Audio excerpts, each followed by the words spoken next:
The sky was red, full of smoke, and filled with falling sparks like burning stars. The wreck of the ship lay across the cracked ground, broken into pieces. Everything was quiet now, except for the small fires and the sound of wind passing through metal. And in the middle of it all, a human male lay half-covered in a torn survival blanket. His name was Eli, a simple cargo pilot. He had been on a peaceful trade mission until the ship was pulled into a strange gravity field. He remembered alarms, shaking metal, and his co-pilot screaming. Now, there was only pain, cold air, and a sky he didn't recognize. Eli blinked slowly. Dust covering his face. He tried to move, but winced. His leg was likely broken. His suit was ripped open, and part of his skin felt numb from the cold. Then he saw movement in the distance. A shadow, small but strange, moved between the smoke and wreckage.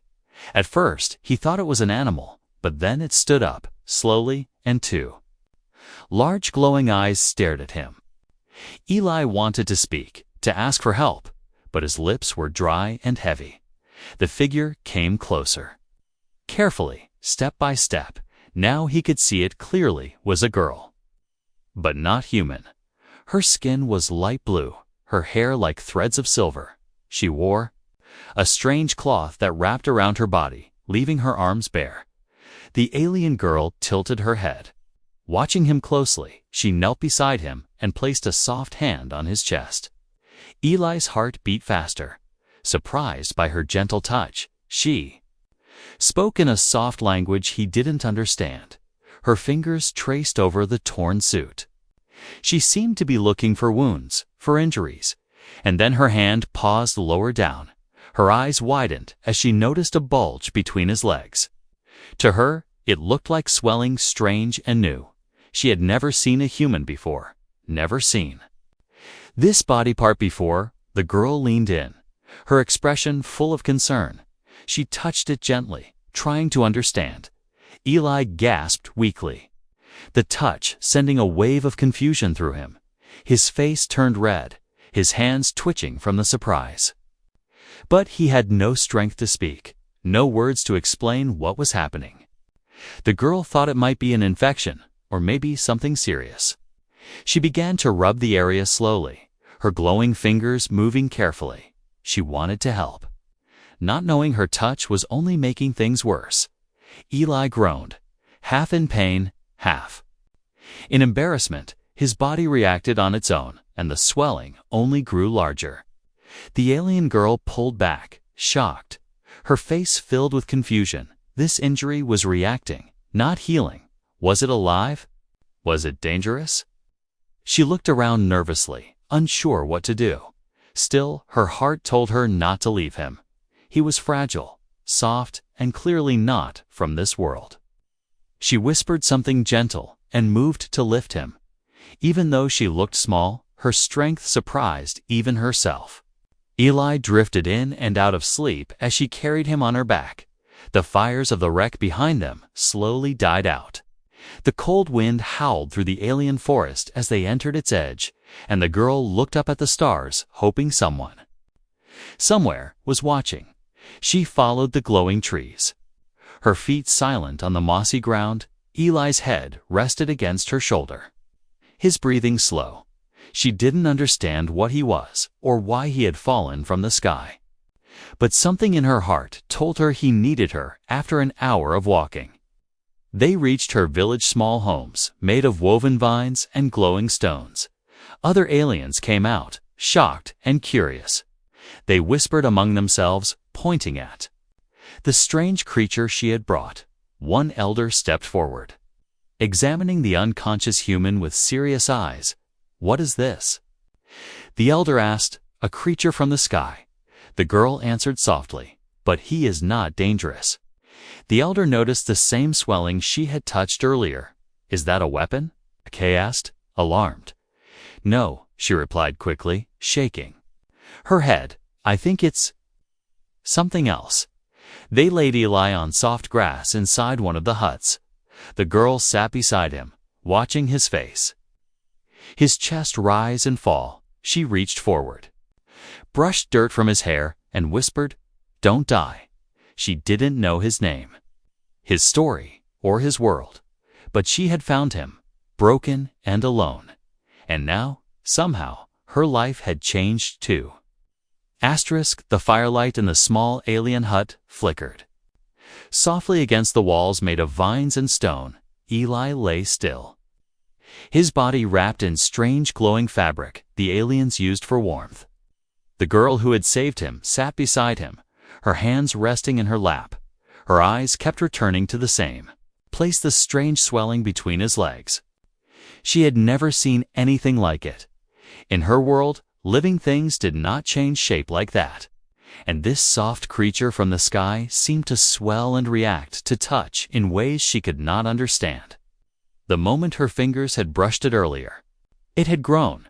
She thought it might be a dangerous reaction, maybe poison trapped inside. So when no one was watching, she gently reached again, curious and cautious. Her fingers barely grazed the soft skin, and again the swelling responded. It pulsed beneath her hand like a second heartbeat. Her mouth parted slightly in wonder. She leaned in closer, trying to hear it, feel it, maybe understand what it needed. But just then, Eli's hand moved. His fingers twitched, then grabbed her wrist. Weak but certain, his eyes opened slowly, heavy with exhaustion, the moment their eyes met. The girl froze, caught in the act. He didn't speak right away, only looked at her hand, then back at her. Glowing eyes, she pulled away quickly, flustered, her face changing color ever so slightly. "I thought it was broken," she said softly in her language. Not sure if he understood, Eli blinked, his mind catching up, his voice dry and rough. "No, not broken," he whispered. "That's normal." The girl tilted her head, confused. "It grows when touched." She asked. He nodded weakly, embarrassed beyond words. She looked back at it, then back at him, her tone serious. "Is it a weapon?" Eli gave a weak laugh and winced in pain. No, not a weapon," he said. "It's private," she frowned. The word made no sense to her. "Private." She repeated, like she was testing its shape on her tongue. Eli turned his face, cheeks burning even in the cold air. "It's not for touching," he tried to explain. "Not unless," but he didn't finish his sentence. She stared at him a long time, trying to put all the pieces together. In her tribe, nothing about the body was hidden, but this soft creature acted like he was ashamed of his form. She felt a strange feeling in her chest, a need to protect him even more. Voice called from outside. The elder entered the hut with a long staff and a suspicious look. He knelt beside Eli and pointed at the swelling.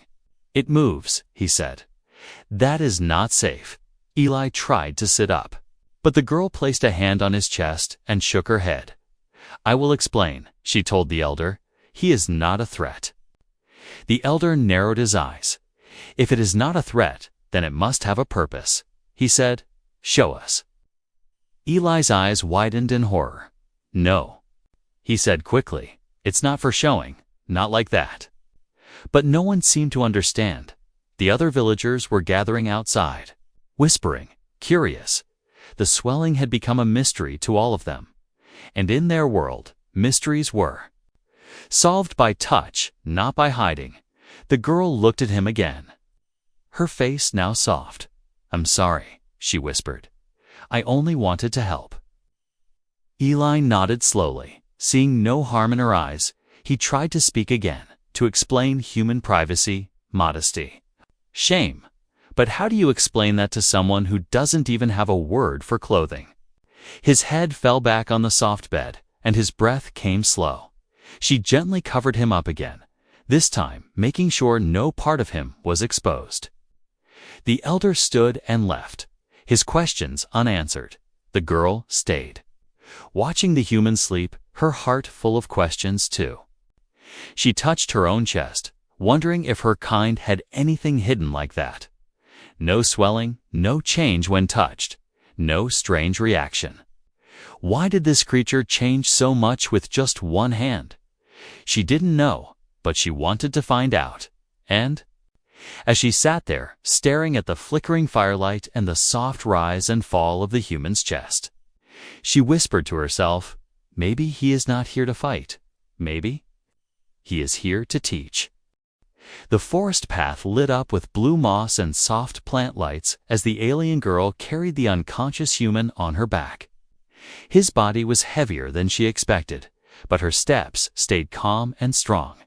She felt heat from him, more than her kind usually gave off, and every few minutes he murmured something in his sleep, words she didn't understand, but sounds that touched her heart. Back in her village, things were changing fast. No one had seen a being like this before. When she entered the gates with him, the guards stood frozen, unsure whether to attack or run. But the girl walked straight through the glowing vines, head held high. He is mine, she said simply. And no one stopped her. They gathered around the hut she placed him in. The curious ones whispered behind leaves, trying to peek without being seen. Some of the younger ones laughed at the strange, soft creature who had fallen from the sky. But the elders watched in silence, especially the queen. She was taller than the others, her eyes sharp like crystal blades. When she entered the hut, the air shifted as if even the fire knew to burn quieter. She stood above the human, her arms crossed, face unreadable. "What is it?" she asked, her voice soft but dangerous. The girl bowed respectfully and said, "He came from the metal bird in the sky, the one that broke." The queen looked down at Eli, studying every part of him like a puzzle piece. "And this?" she asked, pointing to the swelling still gently rising under the covers. The girl hesitated, then said, "It's part of him." The queen narrowed her eyes and leaned in close. "It grows?" she asked. "Yes," the girl answered. When touched, the queen looked at her sharply. "And you touched it." The girl's cheeks warmed, and she looked away.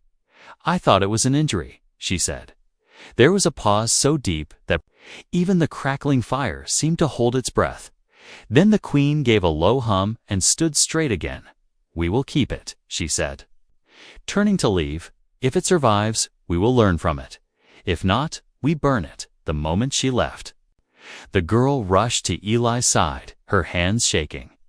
She didn't want to lose him. Not now. Not after what she had seen in his eyes. He wasn't just a soft body or a strange swelling. He was something else, something that made her chest feel tight and warm. So she did the only thing she knew. She whispered old healing songs beside him, hoping her voice would guide him back. Later that night, something strange happened. Eli stirred again, his fingers twitching, but this time he didn't groan or flinch. His eyes slowly opened, and for the first time he saw the alien village glowing around him. The roof above was alive with light vines, and outside, strange creatures hummed in the dark. But what he noticed most was Hersing beside him, watching him with quiet worry. "Where am I?" he whispered. The girl leaned closer, smiling. "You are safe," she said slowly, pointing at herself. "I carried you." He tried to sit up, but the pain in his leg pulled him back down. "Don't move," she said quickly. "You fell from the sky. Your ship is gone." Eli closed his eyes, the memory hitting him like a hammer. Everyone else, probably gone. He looked at her again. "You helped me?" he said, almost like a question. She nodded, and then, without meaning to, her eyes dropped to the spot under the blanket again. Eli noticed and groaned softly. "Oh no," he muttered. "Not this again." "I didn't mean to," she said quickly. "It moved on its own." "I know," he said, covering his face with one hand. "It's just something human bodies do." She didn't understand all his words, but his voice was kind, not angry, and somehow that made her feel a little braver. She looked him in the eyes and said, "You are not like us." "No," he said softly. "I'm not, but I want to know more." She whispered, and with those words, something silent passed between them. Not love, not yet, but a small thread one that connected a survivor from the stars to a girl from the forest. That night, the village remained quiet, but deep in the woods other eyes were watching, and not all of them were curious. Some were hungry, the dream felt real. Too real. Eli was back on Earth, walking through tall city ruins, fire in the sky, and sirens screaming in the distance. But as he turned a corner, the sound of soft humming followed him. He looked over his shoulder and saw glowing blue eyes in the dark. His eyes snapped open, heart pounding. The humming was still there, but now it came from the real world, the alien hut glowing with soft fire. She was sitting beside him again, still humming that strange melody, her hands glowing faintly as they hovered over his chest. Her touch wasn't quite on his skin, but he could feel warmth, like her very presence was trying to stitch him back together. He blinked, still dazed. "You're still here," he whispered, his voice dry. She smiled softly. "I said I would stay." "You saved me again," he muttered. "I just hummed," she said gently. "You woke yourself." The pain in his leg had faded slightly, and his mind felt clearer. Now he tried to move again, and this time managed to sit up with her help. Her arms were small but steady. Her strength surprising. She looked at him closely, studying his face as if every new expression was part of a lesson. Outside the hut, voices echoed, sharp and urgent. Then the curtain over the entrance opened, and two older aliens stepped in. They carried strange, curved weapons and had markings across their arms like ancient ink. One of them stared at Eli and asked, "What does it eat?" The girl stood and faced them, her voice calm but firm. "He hasn't eaten yet. His body is weak." The second alien, taller and silent, stepped closer to Eli. He looked down at the human's face, then suddenly reached for the blanket and ripped it aside. Eli gasped and grabbed the covers back quickly. The girl moved fast and stood between them. "Don't touch him like that," she said sharply, her tone surprising even herself. The taller alien growled low. The queen said, "To examine him." "Then examine his eyes," she snapped.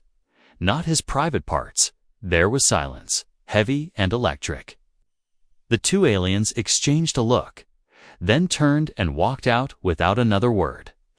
Eli sat there, stunned, his hand still clutching the blanket tightly. "Thank you," he said, almost shy. She turned around and looked at him gently. "You looked scared," she said simply. "I didn't like that." He gave a weak smile, one that made her feel a flutter in her chest.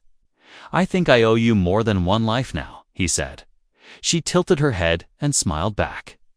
"Maybe I will collect later," she replied, not fully knowing what her words meant to him. That night he told her his name. She tried to say it, but her tongue twisted strangely around the word Eli, so she called him Elah, and he accepted it without complaint. He asked for her name, but she hesitated. "Our names are sung, not spoken," she said, "but you may call me Zara." "Zara," he repeated, and she smiled, her eyes shining a little brighter. Later, she brought him food, roots, fruits, and something that looked like soft, glowing jelly. He sniffed it carefully, then tried a bite. It tasted like rain and flowers and something else he couldn't name. Zara watched him chew with a proud expression. "You like it?" she asked. "It's different," he replied. "But good." She sat beside him again, this time closer. They didn't speak for a while, just listened to the sounds outside, but beyond the calm sounds of the forest and the peaceful hum of the night, there was another noise, a slow, deep rumble, far away but growing louder. Zara stiffened suddenly, her head snapping toward the noise. "That's not thunder," she whispered. Eli looked at her, concerned. "What is it?"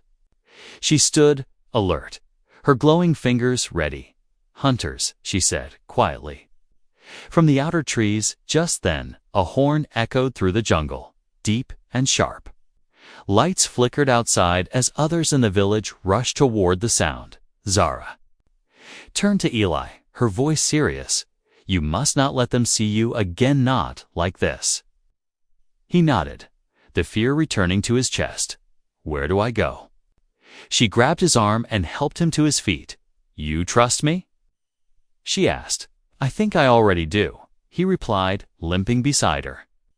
She pulled him into the shadows behind the hut as the horns sounded again, louder this time, whatever was coming. It was looking for something or someone, and deep in the dark. With his heart racing and her fingers gripping his hand tightly, Eli realized something strange for the first time since the crash. He wasn't thinking about Earth. He was only thinking about staying close to her.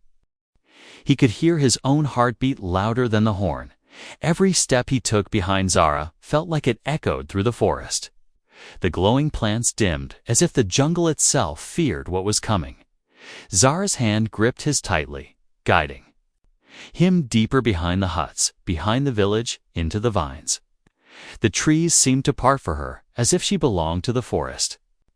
Eli tried to keep up, limping with pain in his leg, but he didn't complain. He didn't ask where they were going. He just followed her, trusting her more than his own memory. Behind them, distant voices shouted, harsh and sharp. Strangers had entered the village, tall figures with heavy armor and glowing weapons. Zara whispered, "Not from here," as she pulled him behind a large stone root. "They trade slaves, meat, and soft things," she said. "They'll want you." Eli's stomach turned cold. He had heard stories like that on other planets of people taken, sold, never seen again. He looked at her face, glowing softly in the dim green light. She was calm but angry, a quiet kind of fury. She turned to him and said, "You must stay hidden." He nodded. "I will." But then she did something he didn't expect. She leaned forward and pressed her forehead against his. Her voice was barely a breath. "If they try to take you, I will not let them." The sound of metal scraping bark made them both freeze. Just on the other side of the route, shadows passed, tall and heavy. One of the hunters stopped, sniffed the air. Eli didn't breathe, didn't blink. Zara held her hand over his mouth, her heart pounding against his arm. Then the sound passed, and the jungle breathed again. She looked into his eyes, still close, and whispered, "You are mine now." The words made something spark in Eli's chest. Not fear, not confusions, something warmer. Something real. She led him further, through narrow caves made of twisted vines and stone. They reached a chamber lit by glowing crystals. "Safe for now," Zara turned and said, "This is where I first learned to speak with stars."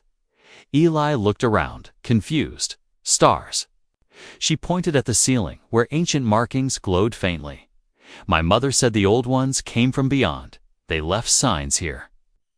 He stared at the patterns. Some looked oddly familiar, like constellations from Earth. "That one?" He pointed slowly. "We call Orion." Zara's eyes lit up. "You know it too." He nodded. "It's from my sky." They sat beside each other on the stone floor, surrounded by silence and soft glowing symbols. Eli leaned back, the pain in his leg calming a little. Zara reached out and touched it again, but not the swelling, this time his knee. "You are healing," she said, "faster than I thought, I think." "It's because you're here," he replied. She smiled, looked down, and her voice dropped. "I've never sat this close to someone before." Eli looked at her blue skin, silver hair, curious eyes. He didn't care anymore if she wasn't human. She felt more real than anyone he'd ever known. She shifted suddenly, leaning closer. "I want to ask," she whispered, "when your body swells, what does it mean?" Eli turned red again, covering his face with both hands. "It means I feel something inside." Zara's head tilted again. "What kind of something?" He took a deep breath. Desire, closeness, wanting to touch. Not from fear, but from feeling. Zara thought about that deeply. Then, slowly, carefully, she reached forward and touched his chest, like this. She asked. Eli's breath caught. "Yes," he whispered. "Exactly like that." Before anything more could happen, a loud roar shook the crystal cave. Zara jumped up, eyes wide. "They've entered the lower paths," she said. "They're searching here now." Eli stood too, the pain almost forgotten. "We have to go." But Zara turned back to the wall and pressed her hand against the largest glowing marking. The ground rumbled softly and part of the wall slid open, revealing a narrow tunnel. "No one but my family knows this path," she said. "Now you do." She stepped inside and he followed as the stone slid shut behind them. And darkness wrapped around them again. Eli realized the world he had fallen into was far bigger and far more dangerous than he first believed. But with Zara beside him, he wasn't afraid. He was ready. The tunnel was tight and silent. Eli could hear only their footsteps and the distant sound of hunters shouting above. The air smelled old, like dust and time. Zara walked ahead, her silver hair glowing faintly in the dark. She didn't speak for a while, just led him deeper into the mountain's bones. Eli followed without question, though his thoughts swirled like a storm. How did this happen, he wondered, crashing on a strange planet, nearly dying, and now? Trusting an alien girl with his life, he watched her movements graceful, strong, never afraid. He wanted to ask her many things, but the moment felt too quiet to break. Finally, she stopped near a wide stone door. Placing her hand on a carved symbol, a soft click echoed and the wall slid open, revealing a hidden space. It was a chamber unlike anything he had seen. Strange alien machines hummed softly, ancient but still alive. At the center was a glowing pillar. Pulsing like a heartbeat, Zara turned to him slowly and said, "This is where I was born." Eli blinked, confused. "Inside this room?" She nodded. "My mother hid here during the storm war. She gave birth near that pillar." He stepped closer, eyes full of wonder. "What is it?" "A memory tower," she whispered. "It holds voices of the old ones, like frozen songs." She touched the pillar, and the light shifted. Suddenly, voices filled the air echoes of language he didn't understand, but felt deep in his chest. Zara listened with eyes closed, as if the voices were family. Then the pillar went silent, fading back to its soft glow. "I brought you here because it's safe," she said. "And because I trust you." Eli took a slow breath. "I trust you too," he said quietly. "More than I thought I could trust anyone out here." She looked at him for a long time, saying nothing. Then she stepped closer, slowly. Her fingers brushed his hand, just barely. "Do all humans feel warmth like this when they're close?" she asked. "Not always," Eli replied. "Only with someone special." She nodded, trying to understand. "I don't know what this feeling is," she said, "but when you look at me, I feel it too." He reached up and gently tucked a lock of her silver hair behind her ear. She didn't move away. Her breathing slowed, eyes locked to his, and for a moment, there was nothing in the world but the space between them. But the moment shattered when a violent boom echoed through the tunnel. Behind them, the hunters had found the outer door. Zara grabbed his arm, her calm now replaced with sharp urgency. "They're coming too fast," she said. "We won't outrun them this time." Eli looked at the glowing pillar, then at her. "There has to be another way out." She hesitated, then ran to the far wall. Pressing her palm against another ancient carving, the floor shifted, revealing a narrow passage sloping upward. "I've never used this path," she said, "but maybe now is the time." They rushed into the tight corridor, the stone closing behind them. The air was thinner here, harder to breathe. The path grew steeper, sharper, as they climbed together. Eli stumbled once, nearly falling. Zara caught him with both arms and held him close. "You're hurt again," she whispered.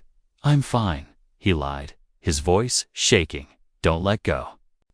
"I won't," she said, "even if the whole world falls," and she didn't. The passage led them out into a high cliff, overlooking the glowing jungle far below. The stars had returned.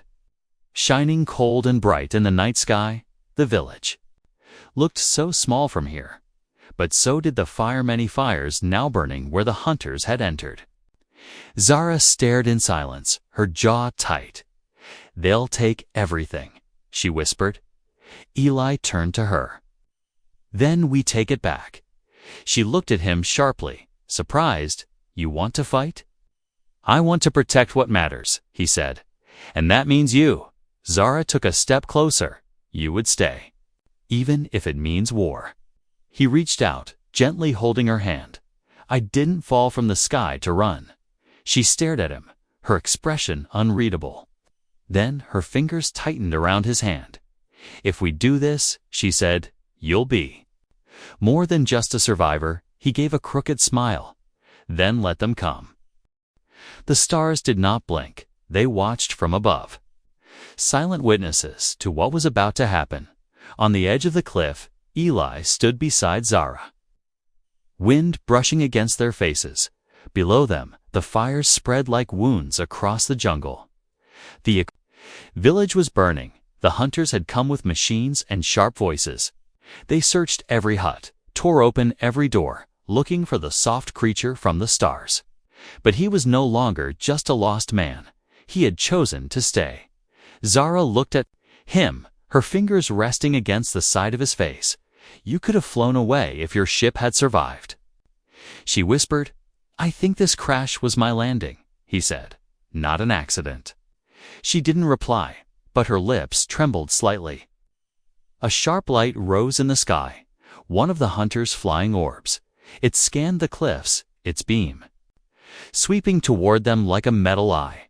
Zara pulled Eli behind a rock, shielding him with her body without hesitation. He held her close, feeling her heart racing just like his. "We can't hide forever," he said. "I know," she answered.